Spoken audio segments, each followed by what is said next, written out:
दुकानात ही नऊवारी आहे 350 रुपयाची, ही 500 ची, ही 550 ची आणि ही आहे 600 ची। अशी 700, 800, 1000, 1500, 2000, 3000 दरेक रेट्स मध्ये नऊवारी अवेलेबल आहे। हे आहे एक सॅम्पल आणि ही आहे फॅन्सी नऊवारीचं कलेक्शन, ज्यामध्ये तुम्हाला मोठी काठ, लहान काठ किंवा हळदीसाठी स्पेशल चटई बॉर्डर वाली पैठणी कॉन्सेप्टची नऊवारी किंवा 10 वारी किंवा 12 वारी हवी असेल ती सुद्धा मिळेल। ही पहा, एकदम सिंपल सोबर बट ब्युटिफुल।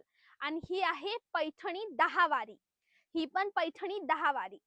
ही पेशवाई मध्ये नऊवारी, ही पैठणी 10 वारी आणि ही शालू मध्ये नऊवारी आणि ही बनारसी शालू मध्ये नऊवारी। जी ही नऊवारीची कॅटेगरी हवी असेल सगळं मिळेल। मुंबई दादर ईस्टला शुभलक्ष्मी सारीज या जागेचं नाव आहे, जिथे 200 रुपयापासून 6 वारी साडी सुद्धा सुरू आहे। जास्त माहितीसाठी शॉपचे नंबर स्क्रीनवर आहे, कॉल करा, पत्ता मागवा आणि अशाच नवनवीन हिडन जेमसाठी वैष्णवी पाटीलला नक्की फॉलो करा।